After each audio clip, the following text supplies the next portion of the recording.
In the wide blue sea, there was a very friendly fish named Big Al. You could not find a nicer fish. Hi. But Big Al was also very, very scary. Other fish seemed to have at least one friend. Some had many, but Big Al had none. He did not really blame the other fish.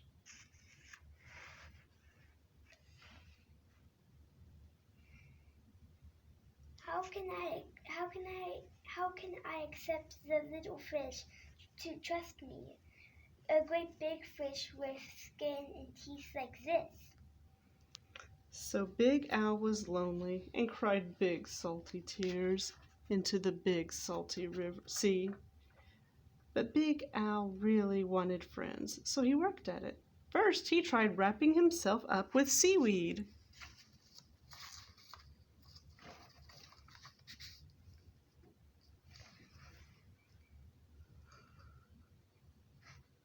This is a great disguise. But no one else thought so. Who wants to stop and talk to a floating plant that has big sharp teeth?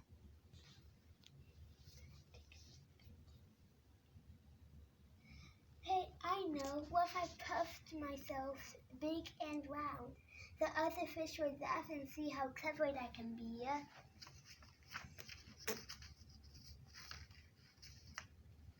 All they saw was how big he could be, and they steered clear. Very early one morning, Big Al went down to the bottom and flopped and wiggled himself into the sand until he was almost covered up. He looked much smaller, but other fish came near. Big Al talked and joked with them and had a delightful time. Hey guys, why didn't the clam share his pearls? How come? Because it was shellfish. But then one scratchy little grain got stuck in his gills and he sneezed. Achoo! When the clouds of sand cleared away, all the other fish were gone. Big Al even changed his color so he could look like he belonged to a school of tiny fish going by. He bubbled along with them for a while, laughing and feeling like he was part of the crowd. Hi, how you doing? Nice day, isn't it? Where are we going? But he was so big and clumsy that when all the tiny fish darted to the left and then quickly to the right, he just plowed straight through them. He went bumping and thumping right into the little fish. Oh, hey, watch what you're doing!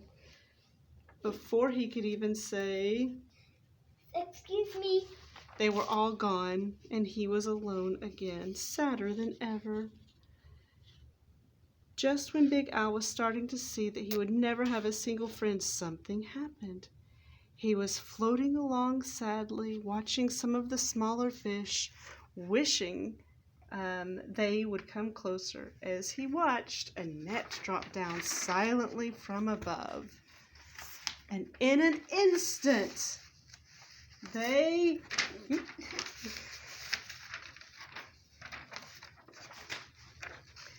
were caught. Oh no, somebody help us! Big Al forgot all about being lonely, and he forgot all about being sad. His eyes bulged out bigger and rounder than ever, and with a mighty flip of his tail, he opened his mouth and charged straight at the net. Here I come. The net was strong, but Big Al was stronger. He ripped right through it, and all the little fish rushed through the hole. Yippee, we're saved! But when Big Al tried to turn around and go through the hole, he got all tangled up. He was stuck. Uh-oh, I can't get loose.